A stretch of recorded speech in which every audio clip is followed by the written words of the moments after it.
Bonsoir à toutes et à tous, bienvenue pour ce flash d'information.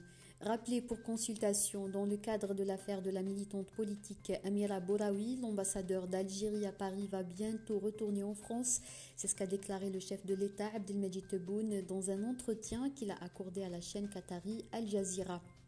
La sous-commission des droits de l'homme du Parlement européen a débattu hier à huis clos le cas de la liberté d'expression en Algérie, l'interdiction de quitter le territoire national et la fermeture des médias.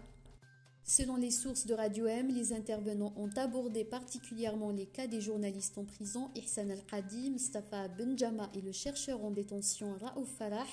Rappelons que cette audition à huis clos a été précédée par une audition publique qui a réuni des députés du Parlement européen, le président du Conseil national des droits de l'homme Abdelmadjid Zalani, la chercheuse Dalila Ghanem et le vice-président de la Ligue algérienne de défense des droits humains, dissoute en juin dernier, Saïd Salhi, qui est actuellement réfugié en Suisse. Le journaliste Monsef Aït-Hassi et son équipe ont été condamnés ce mercredi à une amende de 50 000 dinars dans l'affaire dite France 24 pour travail sans accréditation. Par ailleurs, les accusations d'atteinte à l'unité nationale et financement étranger retenues contre eux ont été abandonnées. L'actuel directeur général de la compagnie CNAN Nord et deux autres personnes ont été placées sous mandat de dépôt pour corruption selon un communiqué du parquet. Selon la même source, 14 autres personnes ont été placées sous contrôle judiciaire dans la même affaire.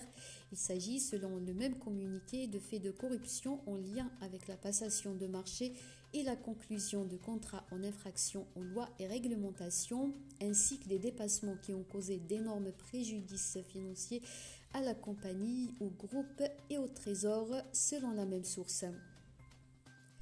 Le parquet du pôle économique et financier du tribunal de Sidi Mohamed a requis une peine de 12 ans de prison ferme à l'encontre de l'ex-ministre de la Santé Abdelmalek Boudiaf dans une affaire de corruption et dans laquelle sont impliquées 18 personnes. Abdelmalek Boudiaf est poursuivi en tant qu'ex-ministre de la Santé et ex-wali de Constantine et d'Oran pour enrichissement illicite, blanchiment d'argent et recel dans le cadre d'un groupe criminel. Le parquet a également requis des peines de 3 à 5 ans de prison à l'encontre de son épouse, ses deux fils et des hommes d'affaires impliqués dans cette affaire.